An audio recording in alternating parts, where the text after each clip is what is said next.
Hey Emma, Yes, Madelyn. what is a necessary fixture in the background for you to record the podcast? I don't know. What is it? Sleeping dog!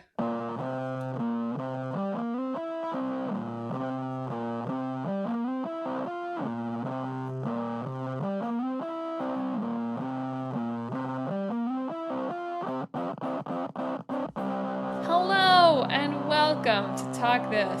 It's dangerous to podcast alone. I'm your host, Madelyn. I'm your not that host, Emma. You don't feel inspired? Welcome to the show! This week, we're talking about Sleeping Dogs, the game, not Emma's roommate. She's not sleeping right now. I know. And Cult of the Lamb. So yes, with a "the" in there. A lot of animal. I know, it's so hard for me. This whole episode, I'll say it over and over. Cult of Lamb. Better title. Why do you want it to be Cult of Lamb? Because that's what I thought it was for a long time, and I internalized it. Okay. But I also just think Cult of Lamb is cleaner. I don't need to be the lamb. Just Cult of Lamb. Okay. I know that was not a strong pitch, but that's okay. I stand by it. So lots of animals this week. 2 animal-themed games. 2 games about animal life. Yeah. Equally about animal life. The realistic nature of both different types of animals. Basically just Nintendogs twice. Yeah. So let's start with Nintendogs number 1, the one with dogs in the title. Sleeping Dogs. What inspired you to put this in the hat? How do you decide what games go in the hat? I look up a year and I pick some out. Fair enough. Anyway. So lately we've been looking at 2012 because those are eligible now. So Sleeping Dogs, it's an action-adventure game from United Front Games, now defunct, published by Square Enix, eventually, for the PlayStation 3, the Xbox 360, and Windows in 2012. They also released a definitive edition for the next generation, so PS4, Xbox One, in 2014. Yep. It's somewhere, it's like halfway on the continuum between Grand Theft Auto and Yakuza, maybe, in that world of games. Yeah, it's definitely more skewed towards Grand Theft Auto than Yakuza. If someone's like, the Grand Theft Auto that's set in Asia, it's not Yakuza, like people like to say. It is Sleeping Dogs. That's what they're looking for. I feel like Yakuza has transcended that, if only because Grand Theft Auto hasn't released a new game in like 20 years. Well, I think it's transcended that because it is popular in the West now. I mean, that is the real so. reason, but it helps them that there is no Grand Theft Auto. Like, who would compare it to Grand Theft Auto now? Grand Theft Auto came out 1,000,000 years ago. They still sell many, many copies of Grand Theft Auto 5 somehow, so... I know. But yeah, Sleeping Dogs much closer to be an actual GTA clone than, Japanese gangster game. Because it's set in Hong Kong. It follows martial artists... Because you've got to be, frankly, to call a character in a video game a martial artist is only ever applied to Asian characters, right? Like, nobody says martial artist and explorer Nathan Drake. I wouldn't call, Nathan Drake does not really do melee. Okay, so. Fair enough. Like, that was not the greatest example, but no one is like, any kind of beat 'em up. No one would refer to the Grand Theft Auto characters as martial artists, I guess whatever. So. Yeah, they don't really melee either, I don't think. Oh my god, so. Okay, I know it has auto in the title. Pick a game where somebody throws punches. Nobody refers to them as martial artists, so apologies for the racially coded description here.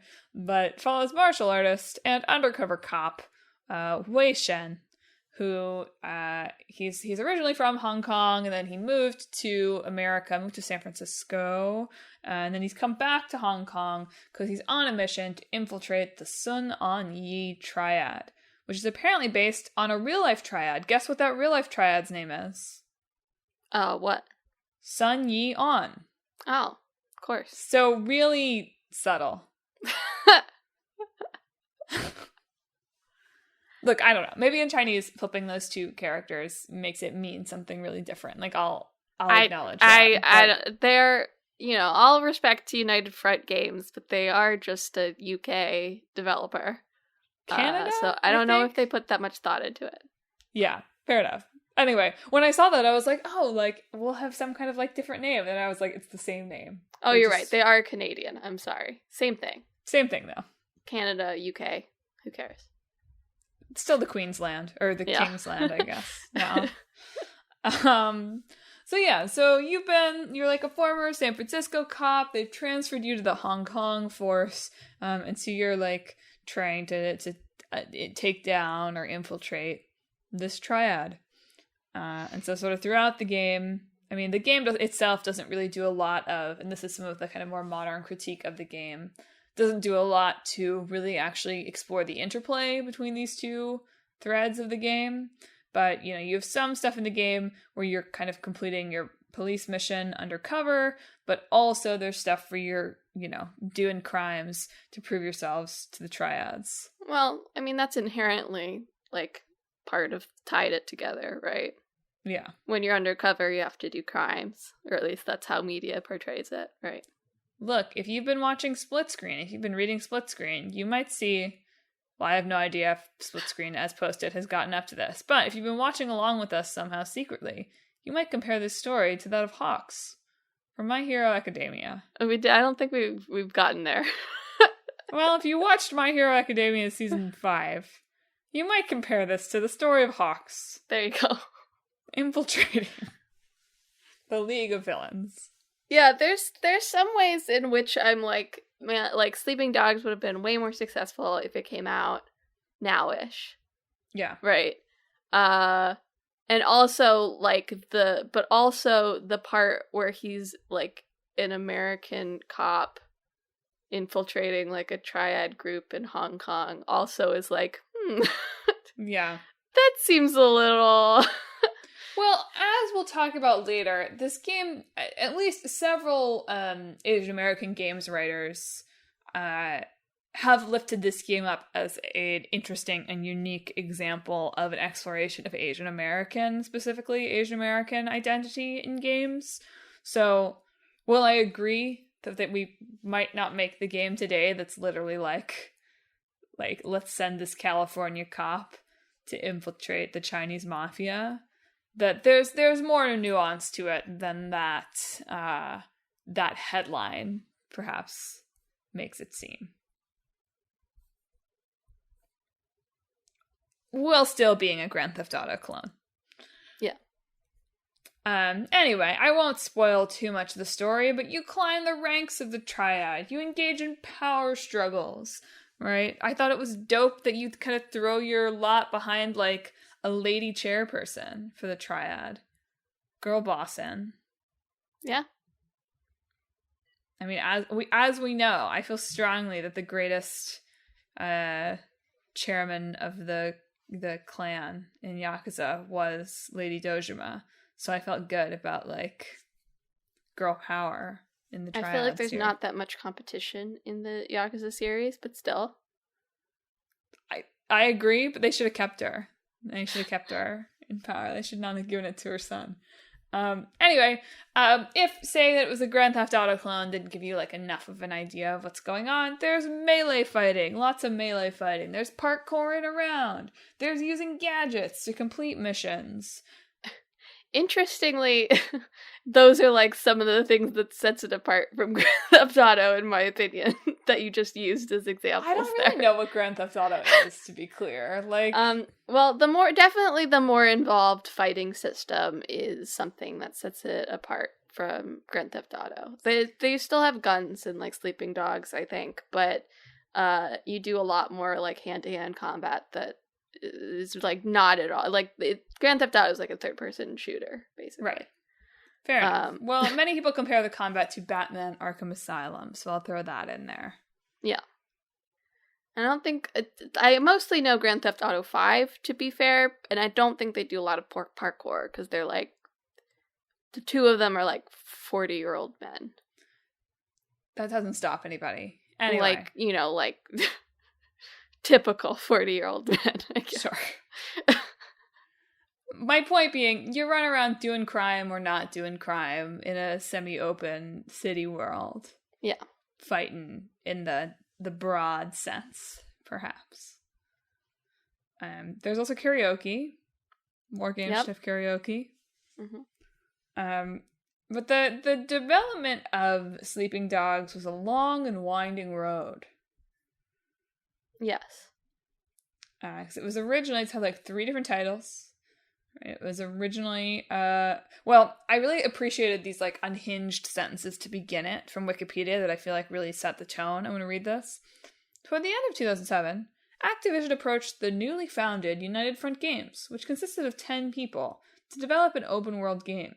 United Front accepted, and Activision provided sufficient funding for 180 employees. Yep. And that just really captured it for me. Yep. That doesn't still happen, does it? The studios don't now go to like... Activision just was creating messes everywhere it went during this time period, is my impression. Yeah. Like, starting projects with people and then, like, abandoning them high and dry, which is exactly what happened with United Front. It's just that they were far enough along that Square Enix was like, okay, well, we'd like you, actually. Yeah. So originally this game was going to be called Black Lotus. Well, it was a working title. Okay, you're right. I'm sorry. Black Lotus is a working title. You're right. But it was originally going to be a standalone. Notably, Black Lotus, no subtitle situation. Yep. But then Activision was like, oh man, guess what? We have a series that's kind of like this. It's called True Crime, which is really like very much knockoff GTA from what I read. I didn't dive into True Crime too much detail. They'd made 2 of those games. One set somewhere that I don't remember in the US and one set in New York. Mm-hmm. And it was not selling well and was not going well. And Activision was like, wait a minute, you're making a kind of a crimey game. Let's save our series by slapping the True Crime name on this and releasing it. Yeah, some context behind this is like during their development, GTA 4 came out. And Activision was like, oh no. Like, Activision, like, knee-jerked, like, oh god, now we have to make this, like, even, you know, we need everything GTA 4 has in this, which was never the intention of the original project, right? And then suddenly Activision was like, we need rocket launchers and helicopters and we need all this stuff. And apparently also wanted to make it more of a comedy, like Rush Hour, specifically. Okay.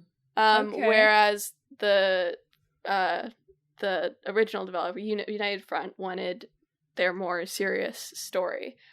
So for a while, they had development going while they were fighting each other over 2 finished scripts. One that Activision had paid someone else to write, and one that was the original script.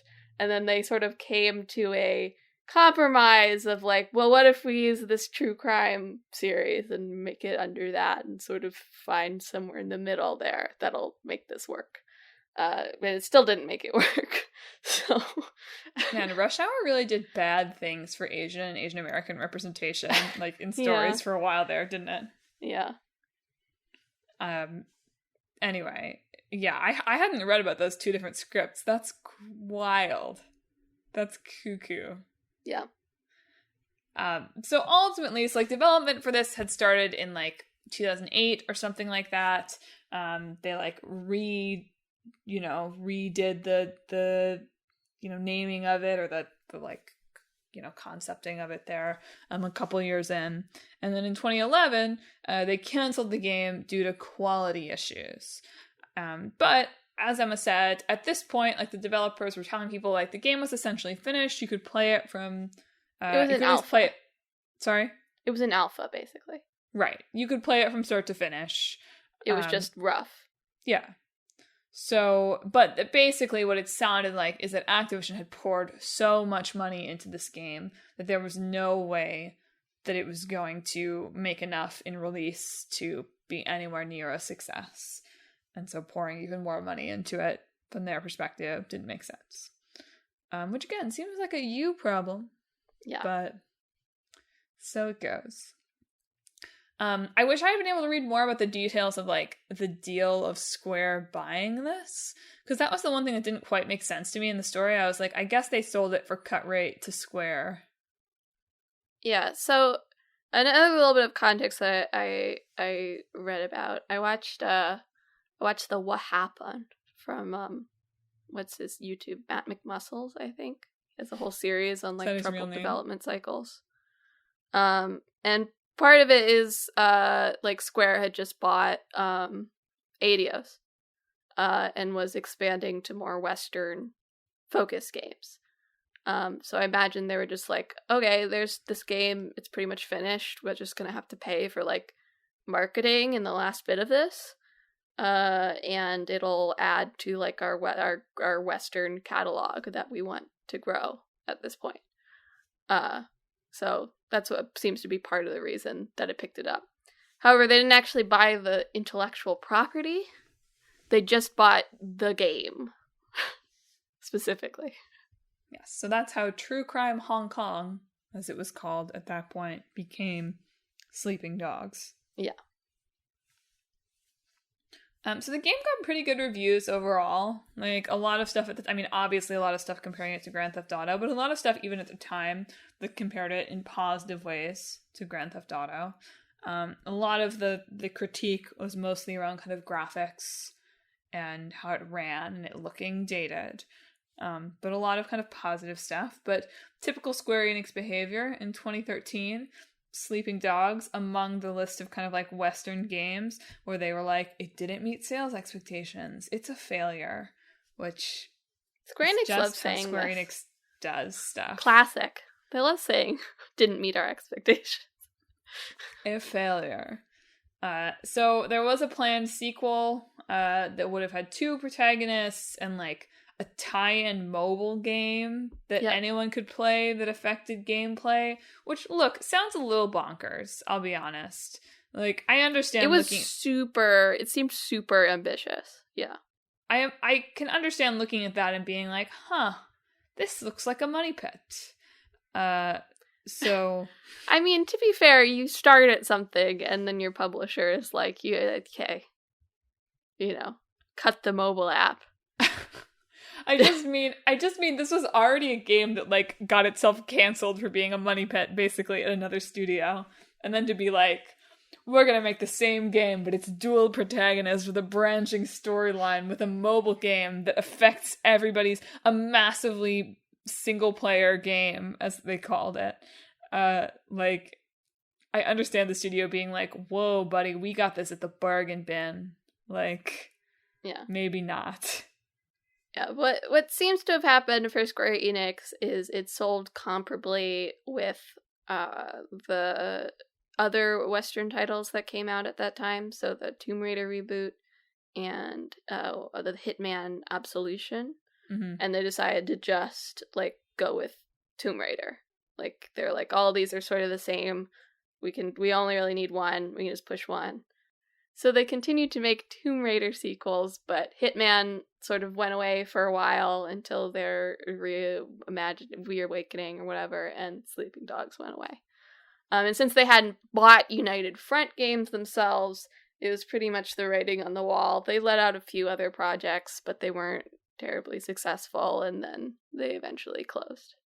I feel like Sleeping Dogs, though, is one of those games that, well, there's already some of this out there, but it's like due for people being like, this is an overlooked masterpiece kind of thing. I'm surprised there hasn't been more of that, like, a lot on the back of Yakuza being so big. I know the games are quite different, but they're similar enough that it feels like it should have prompted a critical reevaluation of this game. Especially because it remains quite playable given the remaster. Yeah. I mean, considering I assume Square Enix still owns the trademark for the title. Well, unless it got sold to Embracer. Oh, well, true. Yes, that's what I was going to follow up with. Oh, sorry. And now they've decided they don't want to be in Western like publishing anymore. Yeah. Basically.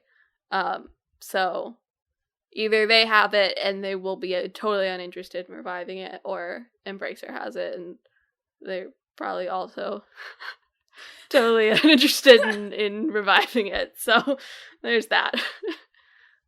I don't know, man. If you're holding on to this, like, East Asia, I don't know. I feel like if you're holding on to now a Yakuza-like, again, I recognize these games are not actually the same, but there's enough, like, should I play Yakuza 0 or should I play Sleeping Dogs threads out there on Reddit that I saw, that I was like, man, it does feel like there's an interesting case to be made for a reboot now, where instead of getting compared to Grand Theft Auto, it gets compared to Yakuza when everyone reviews it.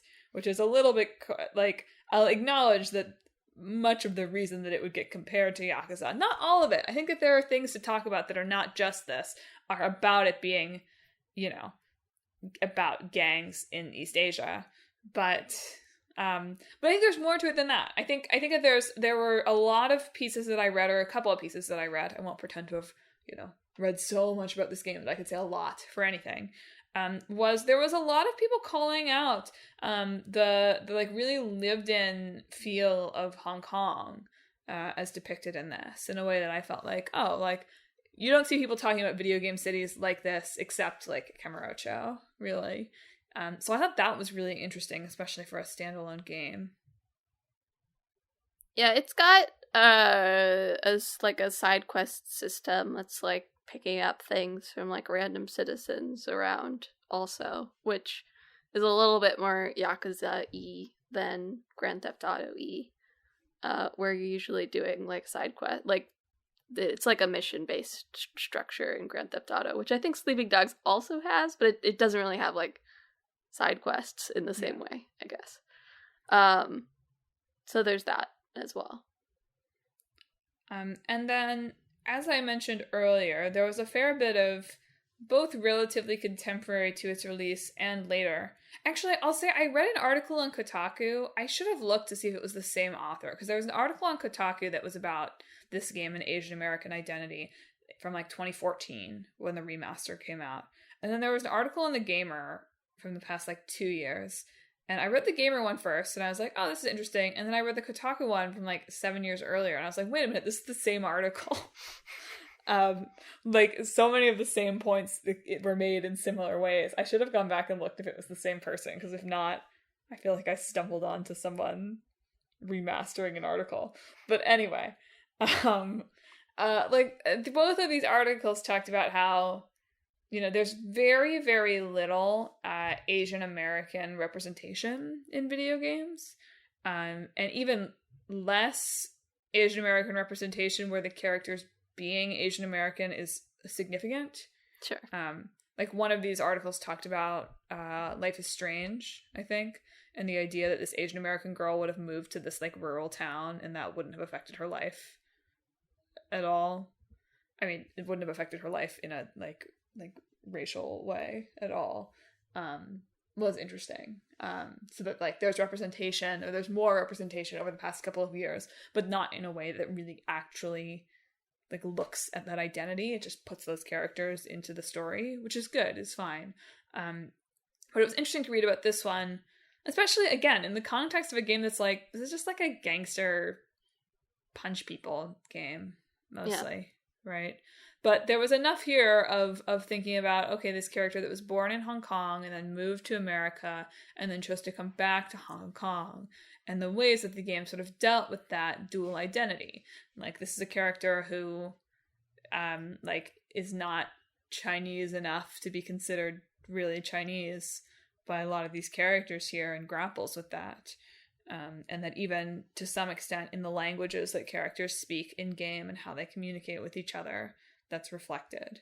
So that was really interesting to me, especially from a team that like isn't Chinese, right?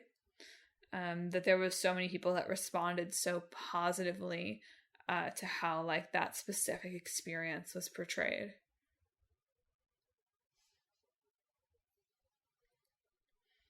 And also how it grappled with like him dating like a white blonde tourist, played by Emma Stone, by the way, which I thought was funny. I saw that. This game also ahead of its time, like, the Asian characters are played by Asian actors. Point being that it's sad for me to be like, this 2012 game, refreshing, that the characters were played by actors of their same background. But I was impressed. I was like, that's cool. And like big name Asian American actors in the cast too. Yeah. There was a movie in the works. There is no confirmation that there's not still. Well, did you see the speculation that Simu Liu has hinted he might be working on this? No. He said something at Comic-Con where he was like, this year, where he was like, I can't say anything about it yet, but I'm working on a project that's a video game, based on a video game set in Hong Kong. I was like, okay, it could be Stray. Right. Stray is set in Hong Kong, right? I'm not misremembering that. Well, it's like fake Hong Kong. Okay. No. Well, it could be Simu Liu as the cat from Stray. I suppose that could be, it could be cats. Cats too. Stray. Well, initially, Donnie Yen really wanted to star in it. Which, that's a big guy. Yeah. It's a big name guy. And that was like more recently than the game being dead, right? Wasn't the speculation around that like 2017, 2018? Yeah. It was something like that. Anyway, it was definitely... It was announced in 2017. In 2018... Donnie Yen said that it was in production. Which is weird, because then where did it go? I mean, where does any video game movie go, Alan? I know. To hell. They all go to hell. Well, maybe they'll all go to HBO. Maybe. After The Last of Us comes out. Man, I'll talk to you about that off the air. The more I've been playing The Last of Us, the more I'm like, is this gonna work? I know that it's obvious this is gonna work as a TV show, but like, is this gonna work as a TV show? Anyway, this game I feel like probably could, well, I don't know. It's like, would you lose all of the kind of like side quest charm in a movie? It's sort of the classic case of, I mean, they drew a lot of reference from Hong Kong and Chinese action movies. So if you then take that back and transpose it back into a movie, you have to wonder, like, is that you just diluting the movie further? Yeah. You're just like running the movie inspiration through like a strainer and coming out with another movie. It's sort of how I always feel about like even like cinematic video games. It's like you're just making a movie that they were inspired by, you know? Yeah. It is why it's like, oh, a TV show could be interesting, right? Especially given this is like so like such a cop story. Yeah. You could have a procedural that would have its own problems, obviously, like all procedurals. Well, but wouldn't it be fun to have a procedural where like half the time he's committing the crime? I think that's most cop shows, to be perfectly honest. You know, there you go. All right, well, I'll move to my final fact that will help us transition to our new game, unless you have other things to say. I just wanted to say that I just got, like, I was reading the Wikipedia article, and I was like, history shock, because they mentioned, like, at the beginning, he's, like, arrested in Aberdeen, Hong Kong. And I was like, Aberdeen? And it's like, I know, theoretically, that, like, it was, like, part of the UK for a really long time. So, of course, it's got places called, like, Aberdeen, named after, like, British commanders. But it just feels wrong when you read it, you know? I just wanted to share that experience with everyone. I had that thought a little bit too, although you articulated it much better than I would have. So this game didn't have a sequel, but it did have like a wave of DLC expansions, right? A lot. Yeah. One of which was like spooky. Like his girlfriend got like possessed at the end, maybe. There was a rash of zombie expansions in video games during that time as well. Dead Souls came out around that time. Can't wait to play Dead Souls. Never gonna do it. Never gonna be able. They keep releasing too many of these games. I'm never gonna be able to justify playing Dead Souls, but I can't wait. Loved playing Dead Souls in Judgment. Anyway, the final like expansion called Year of the Snake, which they released in March 2013, added a bunch of missions, and the additional missions, Wei Shen is investigating like terrorism that was perpetrated by a cultist group in Hong Kong that believe that they will achieve spiritual salvation by killing Hong Kong residents. And so you have to sabotage the cult and arrest the cult master. Who happens to be a sheep. Well, it's really unfortunate that they released this because, like, that's the mashup. Like, that's it. There it is. We're done. We can skip that part at the end. They've already made the mashup for us long before Cult of Lamb. It's crazy that Cult of Lamb was influenced by the third DLC release. It could have been. Did we all just catch me just say Cult of Lamb? Count it. Said it wrong again. Cult of the Lamb. So let's talk about Cult of the Lamb. Cult of the Lamb, which has ruined my life. I'm so sorry. You knew this was going to happen to me, didn't you? I didn't know. Sure. I didn't know. You didn't see us descend into Binding of Isaac. You didn't see my boyfriend pay like 100 hours of Hades in like a month and a half. I only kind of know absently those things, you know. I didn't witness them myself, so it's hard to be here as we wasted away Goblin mode before Goblin mode was cool. Yeah. Anyway, Cult of the Lamb. Cult of the Lamb.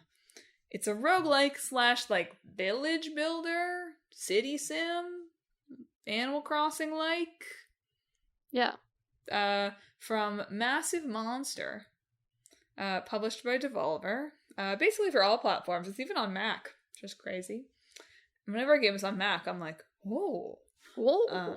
But it came out in August. You might remember Cult of the Lamb. I'm sure we mentioned it in our PAX episode. Right? Cult of the Lamb was like the game of PAX this year, which meant that we didn't get to play it. Yeah. So in this game, you play as a little sheep dude. Lamb. Little lamb. I know, I don't age. All my villagers age and die. I keep calling them villagers, followers, cultists. They live in your village. I guess. They have like tents. It's not really a village. That's villagey. I guess you start in a tent in Animal Crossing. Anyway, you're a lamb. At the beginning of the game, you're going to be sacrificed by these bishop dudes. And they sacrifice you, but you are saved by the one who waits, who appears to be this like god who is in chains. And he saves you from death, but he says, you've got to go back and you've got to make a cult that worships me. And you've got to take down these bishops of the old faith so that like my religion can take hold. And so like that's what you do in the game. That really doesn't really capture it at all, does it? So half of the game, or not even half, I feel like these things are pretty well integrated, actually. And the fact that they are so well integrated is what makes this game so freaking dangerous, which we'll talk about later. I also want to say I did not think of this game when I chose the games as religion, not games as religion. Games and religion episode last week. Games as religion would be a different episode that you could pick. It is. Let's talk about the ritual of me playing Cult of the Lamb for like 4 hours a day. But so like you've got this like little village, right? And you like slowly recruit followers, right? And those followers will pray and generate like devotion, like prayer points basically that you can use to unlock new buildings and to unlock new like fighting skills. But you build a bunch of buildings, right? You clean up poop, you make sure they eat, you grow food, that sort of thing. You deal with dissenters, right? Whenever there's someone who's like not happy, they'll decide to tell everybody your faith sucks. Mm-hmm. So you get to throw them in prison. Sure. Because our cult does support the carceral state. I had tried to cure a dissenter without prison the first time because I hadn't unlocked prison. Did not go well for me. And you apparently do not do the human sacrifice. Well, that was before I unlocked human sacrifice too, but this was like my second. I didn't want to kill McMiss. Some quick and easy solution, you know? McMiss was like my second follower. I couldn't kill her. Anyway. If it's not clear, right, you get to name your cult. And once you find a good naming convention for your games, you gotta stick with it. Yeah. So, we're members of McCult, and all of my characters are Mick. For a long time, it was, in the Mick nickname category, right? McBud, McPal, McMiss, McBrother, that kind of thing. But now we've moved. I have to do other things, right? There's just not that many things to you call run out friends. Eventually. Yeah. Yeah. So we do have McHop, McGranny, McLump. Those are still sort of... McHop is not, but McGranny and McLump are things you could call someone. Not like terms of endearment, though, really. Not both of those. McGoblin. I should do McGoblin next. You gotta brainstorm. If you've got any ideas from Alan for Mick names, send them in. Feel free to claim. Yeah, put yourself in the game if you want. You have to put Mick in front, though. Mick in front. And if you already have Mick at the front of your game, it's gotta be Mick. Yeah. Whatever. So we're McCult, because, of course, right? I won't name anyone McDude. I won't do it. That's about McLady. Well, McLady, I don't think I've named anyone McLady. McBabe, I've also held off on, right? In reverence for those three place in the Talk This Canon. Maybe one day. So, half of the game, or, one side of the game is building this little village and keeping your followers happy and leveling up. And the other half is a roguelike that is, like, very, very, very, like, Hades Binding of Isaac inspired. Down to the blue and black hearts from Binding of Isaac, and down to the little, like, weapons choice look of Hades. So, does it have any, like, are you improved in your roguelike through the village, or yes. Do you get it? So, you do get more skills each run you do. It's not like a full, like, reset. Correct. So, it's not like Binding of Isaac in that you start totally over at the beginning.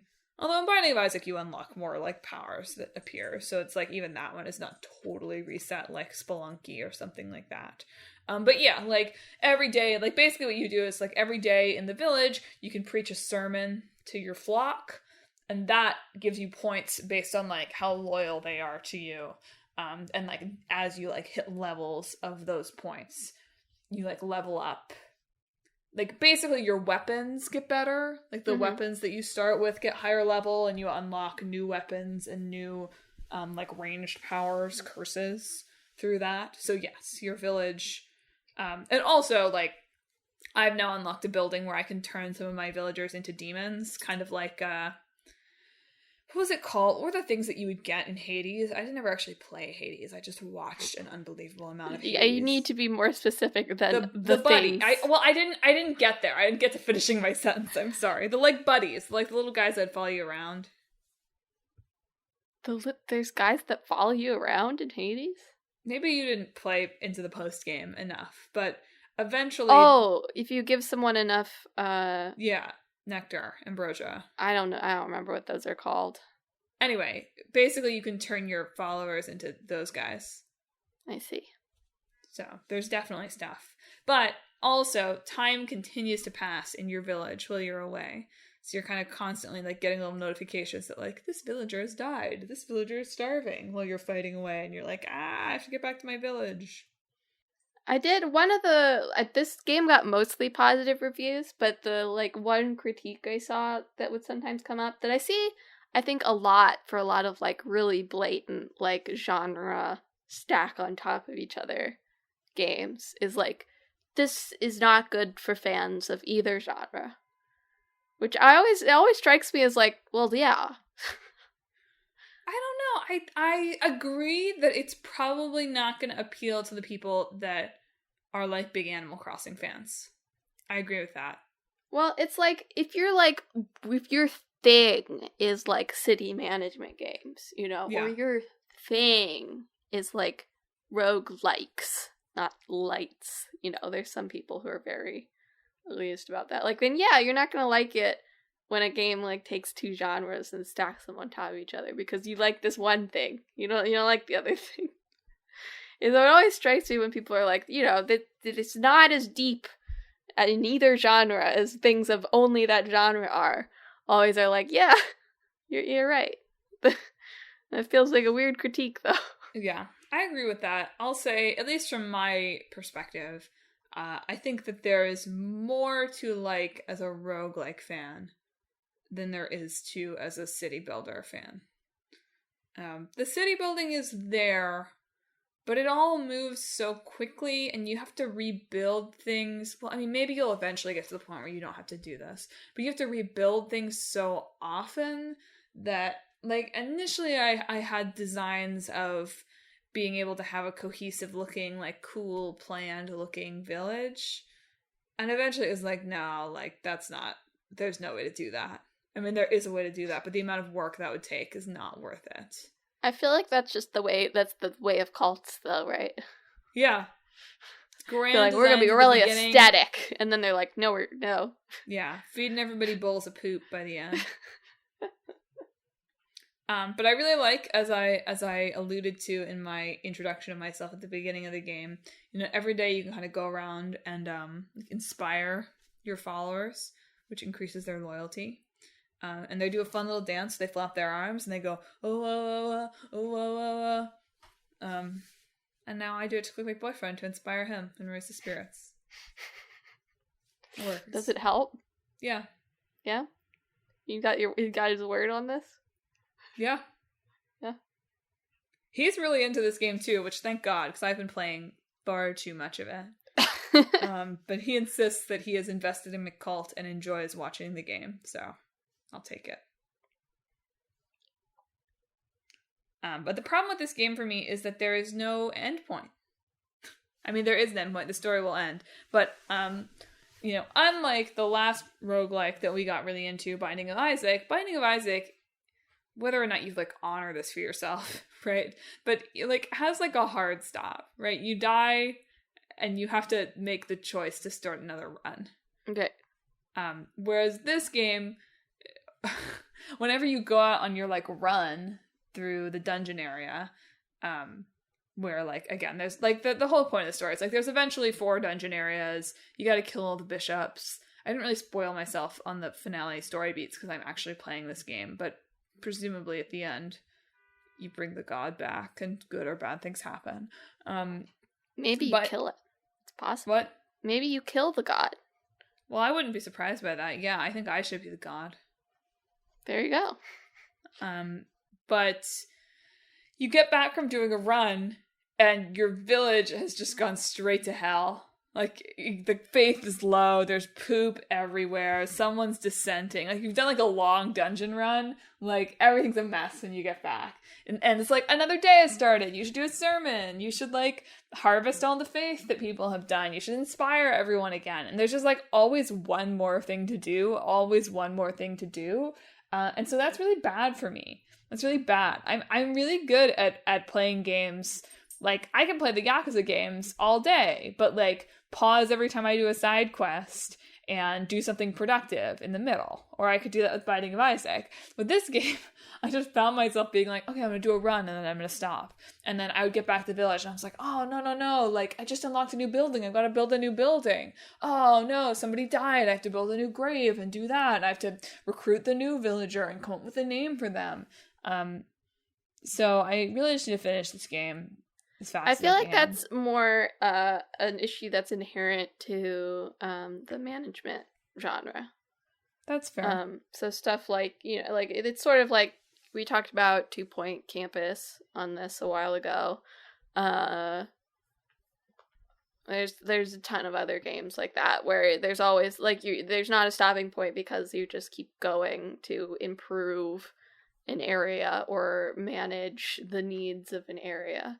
Right. So that's the city builder part that's coming out. That's like keeping you there more than the roguelike one, interestingly. I think that is correct. But the problem is that whenever I get bored with the city builder, I can go back to the roguelike. Like, there's not even the like, I've had enough of this for today kind of reminder for myself. Anyway, truly a game dangerously made for me, I think. I did enjoy, so not just to like continue to chatter away about my personal experience because who cares? But I enjoyed the Twitch integrations, like the custom Twitch integrations they have. Did you see these? They're sort of funny to me. Yeah. There's something already, like, cult-like about the streamer and the chat, right? Yep. And so it's really playing into that in a way that's like, oh dear. Like, good for them, though. Like, I think that's so funny. Like, be aware of it. Absolutely. So basically, like, there's a Twitch extension which allows, like, viewers can, like, enter their username into the follower raffle. So, like, they basically, like, can get picked to be one of the cult followers. Yeah. Which is fun. Like, I would love to be the cult follower that, like, says, like, haha, let's play a prank and make this person eat poop. That would be great. One of my cult followers asked to marry me. So I did, but that would be weird in Twitch chat. Yeah, it would. Although the game did tell me you can marry as many of your followers as you want. It's worse for Twitch chat, I think. But they get jealous. But you can also, like, you can contribute points to, like, getting a reward, or you can choose to, like, help or hinder the player's progress. Like, it's funny. It's, I think that I don't know. Like, should games, like, encourage... Do we want to encourage Twitch? Is Twitch good for society? I know that it's common now for choice-based games to have Twitch integration. I know Disco Elysium Final Cut has one. And just, like, generally being able to be like, okay, viewers, like, what do you think I should pick in this scenario? Which is, like, a pretty natural Twitch integration. But I think that there's definitely still some untapped ground in other areas, like this one, where you could have Twitch chat be able to do different things. And of course, there's, like, the Twitch chat plays stuff as well. Right. Twitch chat plays stuff is, like, unhinged, though. Yeah. So, I think whoever comes up with something, like, fun... I mean, this is pretty much that, but, like, whoever, like, really, like, taps into that the first time, like, what a great games marketing thing. I know it's not literally the first time. I'm just saying, no, let's play into the games' performance of Twitch a little more. Let's add one more thing to the list of things that developers have to figure out for their games. They're lazy anyway. Yeah.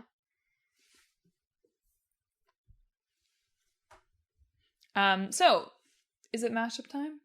I think it is mashup time. I mean, it's already done. Yeah, we're done. Our Hong Kong detective investigates a cult. Yeah. So I gotta come up with something that's not that. A lamb in Hong Kong. What will he do? No. Okay, so let me think. What are we matching up here? So we've got, like, a Grand Theft Auto likes. There's cars, there's martial arts, and we've got a city builder management sim roguelike. So can we bring all three of those together somehow? I mean, is there a way to do, like, what would a cop roguelike be? Not that I want to make a cop game, but, like... I don't want to make... A cop roguelite sounds so cursed. I know. I know. Like, there's just something about that that's like, that nothing about that could ever possibly be good. You're right, of course. But I have to take something from the, like, I can't do, like, Grand Theft Auto, but it's on an animal farm. Like, that's not... You could do, like, a crime influence building game. Okay. Spin that out for me a little bit. Unpack that. Like, you have your family, and I feel like this game probably already exists, but I don't know about it, so it doesn't. You have your family, and, you are in a city, and you're starting out, and so you have to try to expand your influence to different areas and, like, get more businesses under your control and get more people within your family so that you can expand out further.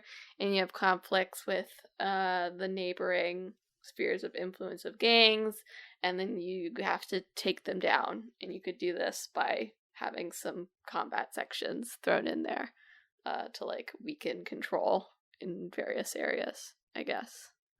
I hate to tell you this, but this is the real estate minigame from Yakuza 0. That's not a real game, so it doesn't matter. It's not a game on its own, so it doesn't count. You're right. No, like a crime influence builder would be good. Yeah. I think there'd be a little bit more like real-time micromanaginess that like you choose when you're like doing your thing in Yakuza, and this would just be more like it's just happening, right? Once again, the critique of this game is this is a game that would appeal to none of the people who would be appealed to by the two separate things. People love crime now. You're right. Everybody likes to like performatively crime around, so I think we're just tapping into the Twitter sphere. Do we want to bet on developing a game that taps into the Twitter sphere, though? The long-term success of that. Concerned. Yeah, me too.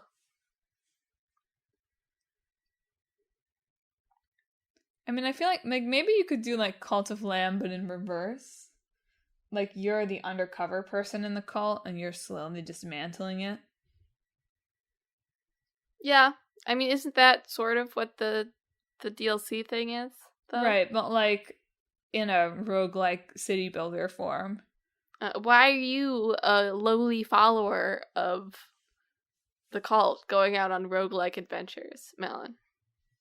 Because you've earned, like, part of it is you have to earn the trust and respect of the cult leader. Okay. Like he does. Like, he does this in the triads, right? He moves up the ranks. Yeah. So it's a game where you have to balance, like, moving up the ranks with sabotage. Ooh, sabotage. Kind of an Among Us kind of energy. No. Just the Among Us game mode in Cult of the Lamb. Yeah. Is what we want here. Basically. Hey, it could be coming. They say major free DLC is coming. Wouldn't put it past them. Cult of the Lamb Among Us. Could be coming. I think that's the best I've got. I mean, you could just do like Grand Theft Auto but with like cutesy animals. Yeah. But I don't think anybody wants that. I mean, there's Goat Simulator already. Yeah, you're right. It's not quite Grand Theft Auto, but it's the same sort of spirit, I guess. Couldn't have said it better myself. Well, listeners, do you have better ideas for how we can make a game that's about cults and Hong Kong action films and undercover cops and maybe examinations of Asian American identity and a roguelike?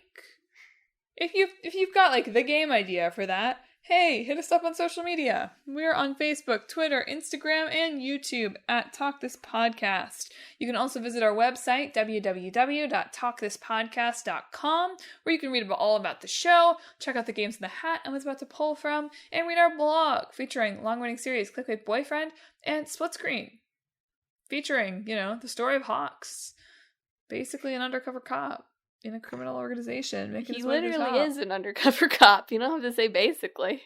An undercover cop, the crime organization doing crimes. But most importantly, if you enjoy the show, you should subscribe.